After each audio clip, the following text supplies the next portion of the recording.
Imagine for a moment that fantasy we all have sometimes, striking it rich overnight. Yeah, that instant wealth dream. Exactly. Just poof, everything Right. changes. It's an old dream, but maybe never captured, quite like the California gold rush back in 1848. It really gripped the public imagination. And a great way to picture the feeling is actually through pop culture. Oh, like what? Charlie Chaplin's film The Gold Rush from 1925. Ah, right, the little tramp. Exactly. He really nails the human side of it. The hunger, the hardship out there in the West. I remember those scenes. Him eating his shoe. Yeah, boiling his shoe. And his friend Jim hallucinating, seeing Charlie as a giant turkey because he's so starved. It's funny, but also kind of dark. It is. It shows the stark reality for the everyday person dreaming of gold but facing just, survival. That's a perfect lead-in, actually, to our deep dive today. Yeah. We're looking at a fantastic book about this very era. Which one is that? It's The Age of Gold, The California Gold Rush and the New American Dream by H.W. Brands. Ah, Brands. He's a brilliant historian. Absolutely. Distinguished scholar, New York Times bestseller, Pulitzer finalist twice over. And he writes so engagingly. I remember reading somewhere, USA Today, I think, calls him the rare academic historian who can write like a best-selling novelist. You definitely feel that in the book. He makes history come alive. So our mission here is basically to jump back into that legendary age, right? Roughly 1848 to 1869. Exactly. We want to explore how this one single event, a carpenter finds a shiny speck in a river. Seems so small, doesn't it? Right. How that kicked off this global, frantic search for gold. And Brands argues it did way more than that. It reshaped migration, American identity, even the whole idea of success. It really did. The book shows the hopes, but also the darker side, the brutal realities. Which is important. It wasn't all glittering dreams. Not at all. And we'll also try to connect it to today. How that gold rush spirit, its lessons, maybe echo in our own entrepreneurial world. Interesting. So there are parallels for people navigating opportunities now. I think so, definitely. So, okay, let's start at the beginning.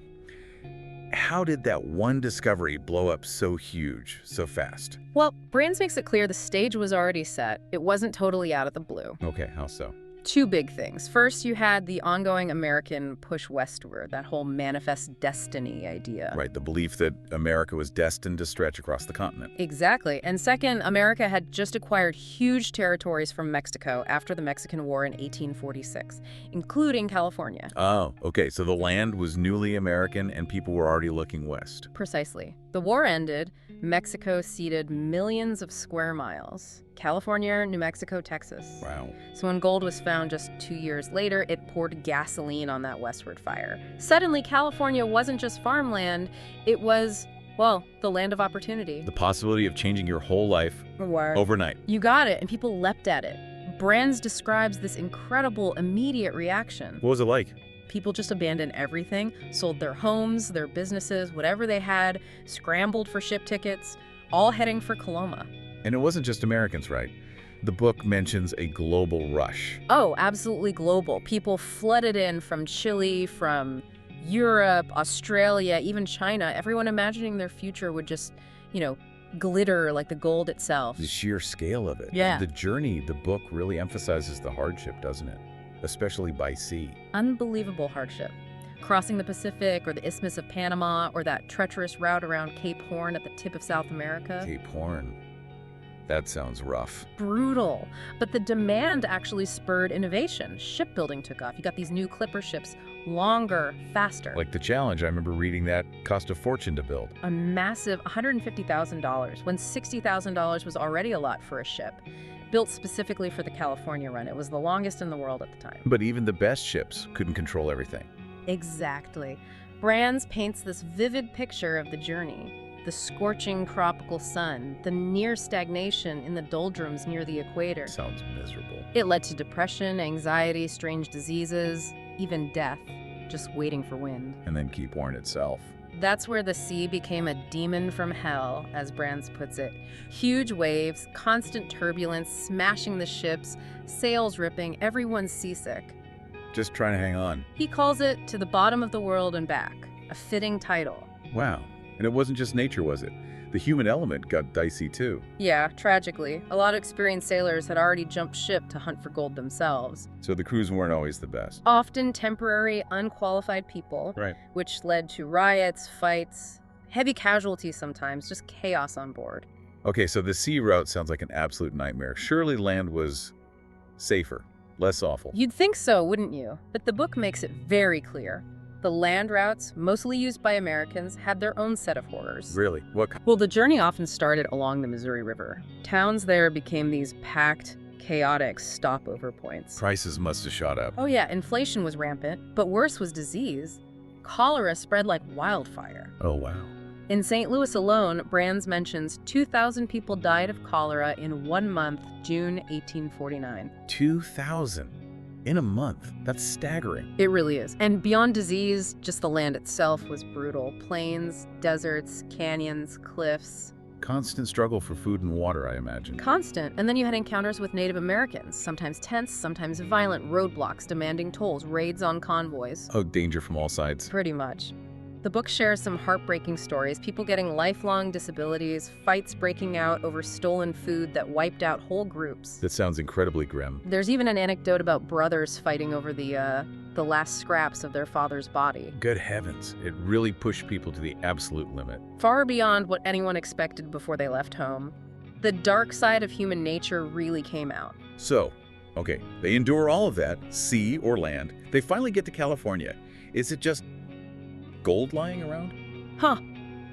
Not quite. The book makes that very clear. It wasn't as simple as just picking gold out of a stream. So the easy surface gold ran out quickly. Exactly. Traditional panning worked for a bit, but with dwindling resources and tons of competition, they needed new methods. Like what? More complex stuff. River mining, where they divert whole rivers. Hydraulic mining, using high-pressure water jets. Quartz mining, digging deep into rock. That sounds like it needs more than one person. Precisely. That was the critical shift. These new techniques needed capital, equipment, and organized labor. It moved from individual prospectors to cooperative mining. So groups working together. Yeah. Or for someone else. Both, but increasingly the latter. A new distribution rule emerged, as Brands calls it. Independent miners found it harder and harder. Some gave up and went home. But others stayed. Yeah, many others started working for wages, for companies or richer individuals who could afford the new methods. Still dreaming of striking it rich, but now trading their time for pay. That sounds almost like the start of industrial labor, but in the gold fields. It's a fascinating parallel, isn't it? A sort of microcosm of industrialization, driven by the hunt for gold. Capital and collective effort taking over. So the gold rush wasn't just finding gold, it was finding new ways to organize work. In a way, yes. And building a whole society around it, practically overnight, from scratch. Which must have been a huge challenge. You have all these different people from everywhere thrown together. With very little in common, the book says, except wanting gold. How do you build institutions, laws, a community in that kind of environment? Where did the biggest changes happen? San Francisco. San Francisco was definitely the epicenter. Brands describes its public life as hyperactive. Meaning? Just intense energy. The service industry exploded to cater to the miners. There was this one restaurant, the Fountainhead, serving up to 5,000 customers a day in the peak season. Imagine the logistics. Incredible. But there must have been a downside to all that energy and money. Oh, absolutely. Saloons, gambling halls, brothels thrived. Places for miners to find sensual and spiritual pleasures, as the book puts it. A way to forget the hardship, I guess. Yeah, but it led to what Brands calls degraded social morals. Extravagance, binge drinking, constant gambling, a real wild atmosphere. And physical dangers too, right? I remember reading about fires. Massive fires. San Francisco had 6 major ones in less than 2 years, each causing millions in damage. How did they cope? They had to adapt fast. Organized volunteer firefighting companies, started building with brick and stone instead of just wood. And crime must have been rampant too. Hugely pervasive. Just keeping order was a massive struggle. And this chaos, this new society emerging, it had ripples beyond California, didn't it? Big time. The whole question of California entering the Union and whether it would allow slavery. Ah, right. That fueled the tensions between North and South. Massively.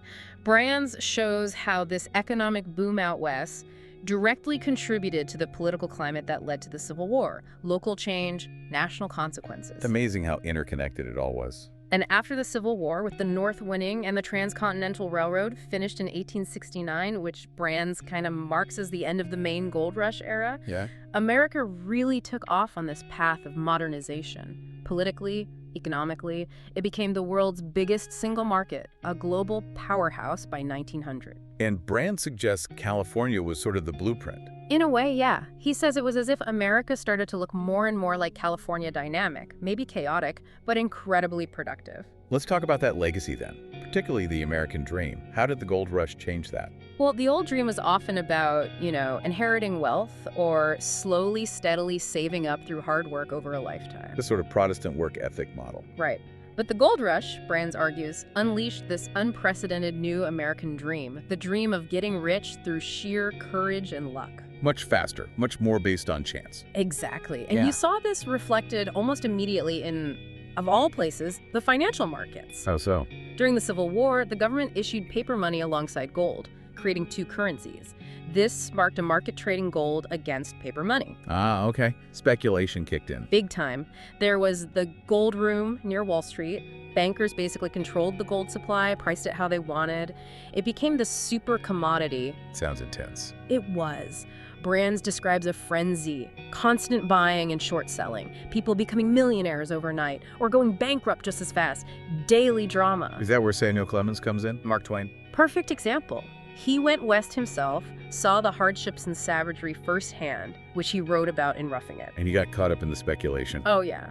Initially, he loved the fast money, became a bit of a layabout slacker, Brands calls him, showing off in fancy hotels. Living the dream, briefly. Very briefly. Then the market crashed. He lost everything.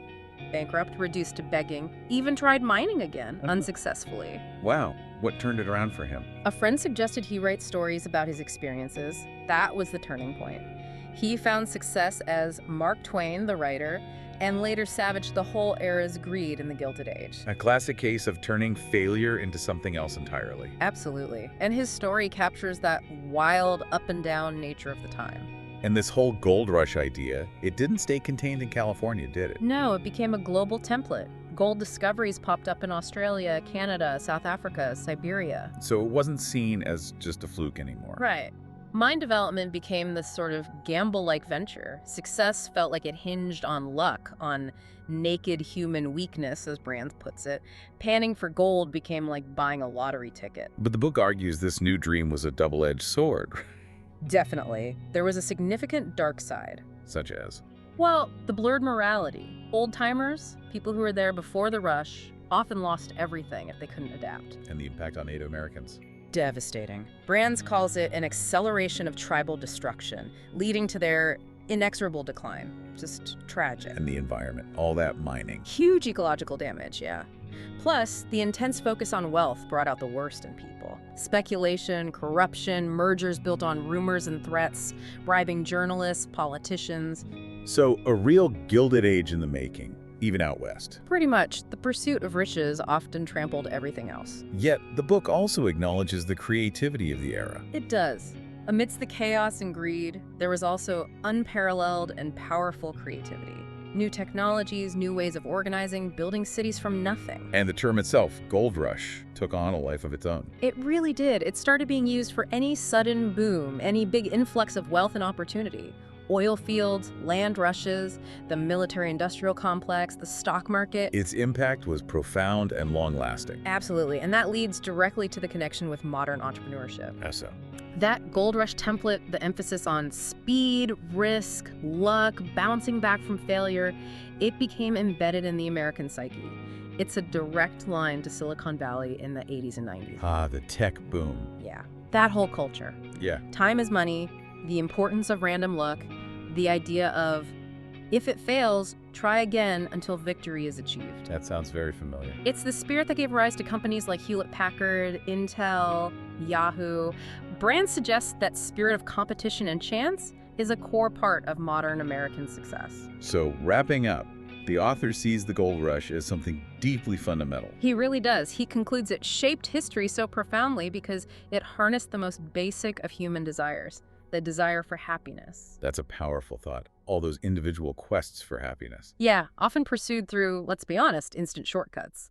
But collectively, unconsciously, they fulfilled this huge responsibility and mission. Creating a new order, changing the world, even if that wasn't their personal goal. Exactly. Establishing a new order amid chaos, as he says. These everyday people just chasing their dream and ended up reshaping a nation and its place in the world. It really makes you think. So maybe a final thought for everyone listening, drawing from the age of gold. Go for it. Consider that dynamic, Yeah. this intense personal drive for success, for happiness, maybe even wealth, and how it can have these massive, sometimes unforeseen societal impacts. How do you see that playing out today? In tech, in finance, in new industries. Right. Where might purely personal ambition be reshaping our world right now, maybe in ways we don't even fully realize yet? It's fascinating to consider how individual drive and collective change intertwine.